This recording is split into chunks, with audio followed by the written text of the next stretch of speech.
শিক্ষার্থীরা কেমন আছো তোমরা? আশা করি সকলেই ভালো আছো। আমি শেখ শারমিন জাহান, করিমগঞ্জ পাইলট বালিকা উচ্চ বিদ্যালয়, করিমগঞ্জ। আজ আমি তোমাদের অষ্টম শ্রেণীর বাংলাদেশ ও বিশ্ব পরিচয় দ্বাদশ অধ্যায় নিয়ে আলোচনা করব। চলো তাহলে আমরা শুরু করি। আজকের ক্লাসে সবাইকে স্বাগতম। চলো আমরা কিছু ছবি দেখে নিই।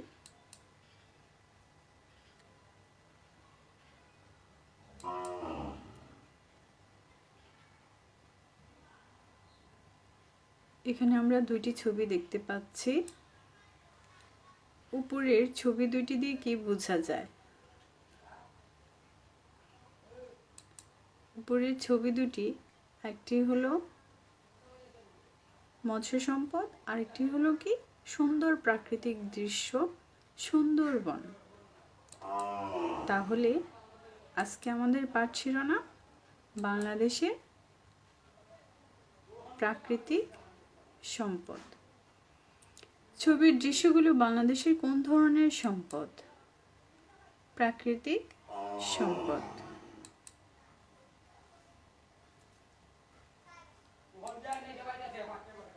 শিখন ফল। এই পাঠ শেষে শিক্ষার্থীরা বাংলাদেশের বিভিন্ন প্রাকৃতিক সম্পদ বর্ণনা করতে পারবে, বাংলাদেশের বিভিন্ন প্রাকৃতিক সম্পদের গুরুত্ব ব্যাখ্যা করতে পারবে।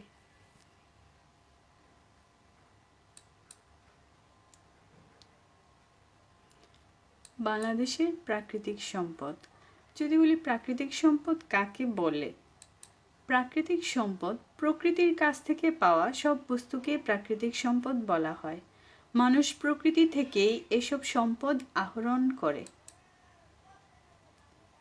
তোমাদের জন্য ছোট্ট একটা কাজ দিচ্ছি, তোমরা খাতায় ঝটপট লিখে ফেলো। বাংলাদেশের প্রাকৃতিক সম্পদ সমূহ তোমরা নিজেরা নিজ নিজ খাতায় লিখো এবং সেগুলো মিলিয়ে দেখো।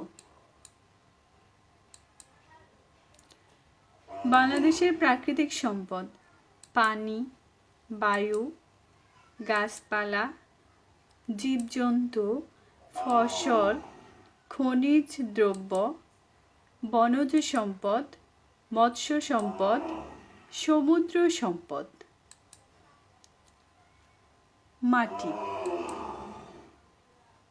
মাটি বাংলাদেশের মূল্যবান সম্পদ। এদেশের সমতল ভূমি কেমন?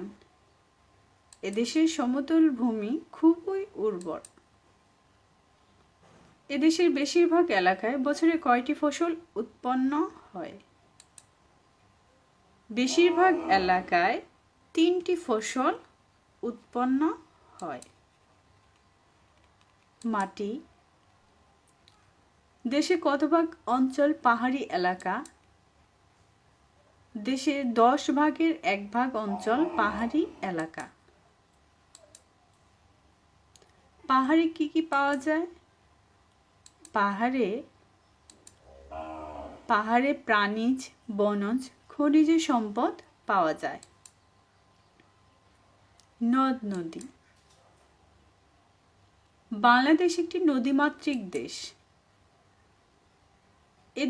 বাংলাদেশে কতগুলি নদী আছে? বাংলাদেশে ছোট বড় অসংখ্য নদী আছে। এসব নদী আমাদের কি কাজে আসে? এসব নদী আমাদের পণ্য পরিবহন, নদীগুলো মালামাল পরিবহন, যোগাযোগের সহজ মাধ্যম। নদীর পানি থেকে বিদ্যুৎ উৎপন্ন করা যায়। এছাড়াও মৎস্য সম্পদ পাওয়া যায়। খনিজ সম্পদ। বাংলাদেশে কোন কোন খনিজ সম্পদ পাওয়া যায়? গ্যাস, কয়লা, সিলিকা বালি, ম্যাঙ্গানিজ, চীনামাটি ইত্যাদি। তোমাদের জন্য একটি দলগত কাজ। এখন আমরা শুধু দেখে রাখি, পরে আমরা এই কাজটা করে নেব। চিত্র দুটির মধ্যে কোন ধরনের পার্থক্য দেখা যায়? প্রথম চিত্রটি একটি পূর্ণাঙ্গ ইলিশের, কিন্তু দ্বিতীয় চিত্রটি ঝাটকা ইলিশের। কাজটা হলো প্রাকৃতিক সম্পদ রক্ষার জন্য দরকার সুষ্ঠু পরিকল্পনা। এর সপক্ষে যুক্তি দাও। পূর্ণাঙ্গ ইলিশ না ঝাটকা ইলিশ, আমাদের প্রাকৃতিক সম্পদ রক্ষার জন্য এর সুষ্ঠু পরিকল্পনা দরকার। মানে পরিকল্পনাটা কি হবে, কিভাবে আমরা এটার উৎপাদন বাড়াতে পারি। এটা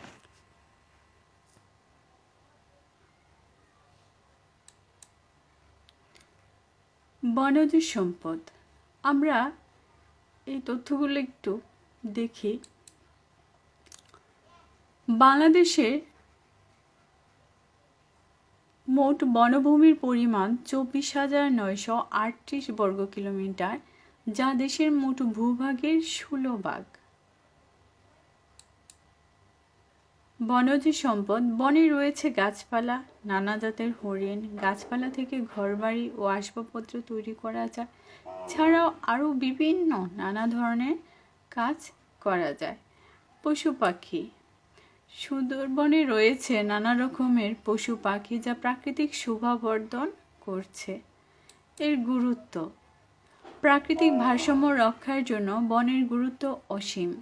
আমাদের আরও বেশি বেশি বনজ সম্পদ থাকা প্রয়োজন। সমুদ্র সম্পদ,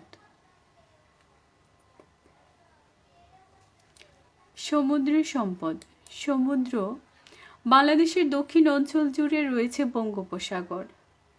সমুদ্র বন্দর, সাগর তীরে গড়ে উঠেছে দুটি বন্দর, চট্টগ্রাম সমুদ্র বন্দর, মংলা সমুদ্র বন্দর। পর্যটন কেন্দ্র, কক্সবাজার সমুদ্র সৈকতে সুন্দর পর্যটন কেন্দ্র রয়েছে এবং সেখানে অনেক অনেক লোক বেড়াতে যায়। তোমরা কি কখনো গিয়েছো?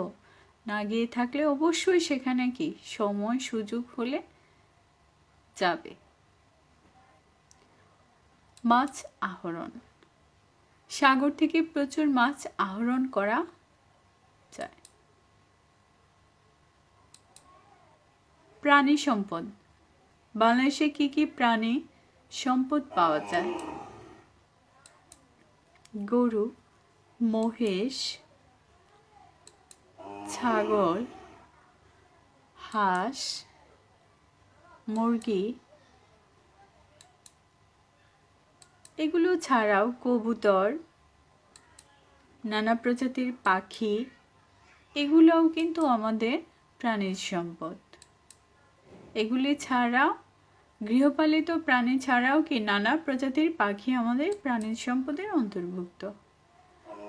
প্রাকৃতিক সম্পদের গুরুত্ব, বাংলাদেশ কি প্রাকৃতিক সম্পদে সমৃদ্ধ? বাংলাদেশ জনসংখ্যার তুলনায় প্রাকৃতিক সম্পদে সমৃদ্ধ নয়। এই সীমিত সম্পদ দিয়ে কিভাবে দেশকে সমৃদ্ধ করা সম্ভব?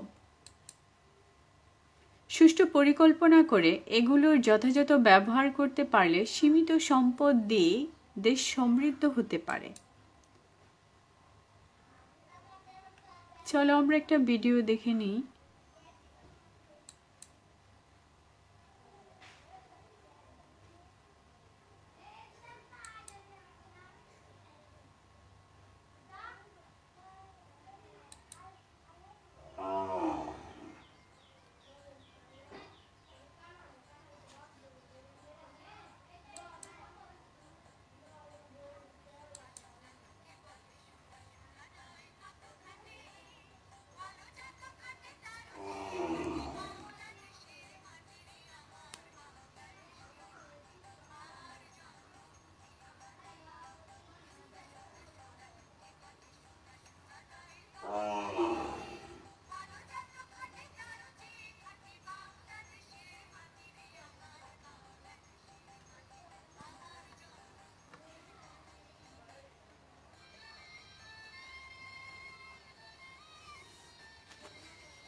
ভিডিওটি তোমরা দেখার মাধ্যমে প্রাকৃতিক সম্পদসমূহের মধ্যে আমাদের দেশের উন্নয়নের ক্ষেত্রে কোনটি বেশি ভূমিকা রাখতে পারে তার সপক্ষে যুক্তি দাও।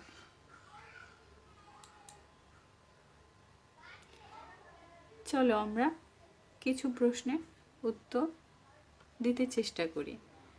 নিচে কোনটি প্রাকৃতিক সম্পদ? টাকা পয়সা, ঘরবাড়ি, সাক্ষ্য, সমুদ্র। আশা করি সকলেই বলতে পেরেছ প্রাকৃতিক সম্পদ হলো সমুদ্র। বাংলাদেশের খনিজ সম্পদ কয়লা, প্রাকৃতিক গ্যাস, সিলিকা বালি। নিচের কোনটি সঠিক? 1 2 1 3 2 3 1 2 3। নিশ্চয়ই তোমরা বলে ফেলেছ।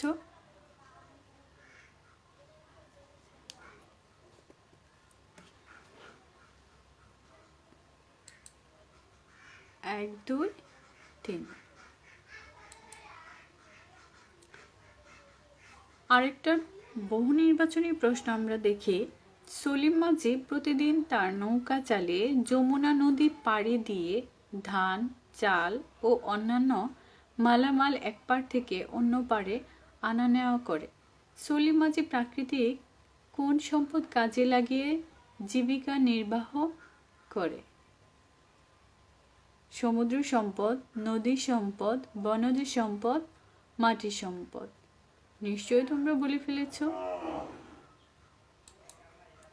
নদী সম্পদ। অষ্টম শ্রেণীর শিক্ষার্থীরা জানুয়ারি মাসে ভ্রমণের জন্য সমুদ্র তীরবর্তী অরণ্য সুন্দরবনে যায়। সেখানে হরিণ ছানার দৌড়ানোর বিরল দৃশ্য দেখে তারা মুগ্ধ হয়। একটু সামনে এগুতেই দেখে নানা রং বেরঙের পাখিরা কলরব করছে। অষ্টম শ্রেণীর শিক্ষার্থীরা ভ্রমণে গিয়ে যে ধরনের জীব দেখতে পেল সেগুলি কোন ধরনের সম্পদ?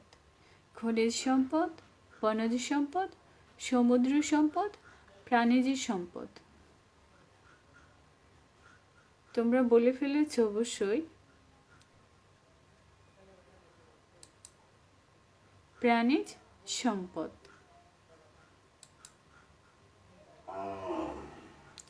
বাড়ির কাজ দিয়ে রাখলাম, আমরা পরে এটা দেখে নেব। বাংলাদেশের প্রাকৃতিক সম্পদকে কাজে লাগিয়ে কিভাবে দেশের মানুষ স্বাবলম্বী হতে পারে তা সর্বাধিক 10 বাক্যে লিখে নিয়ে আসবে, লিখে রাখবে, পরে আমরা এটা দেখব।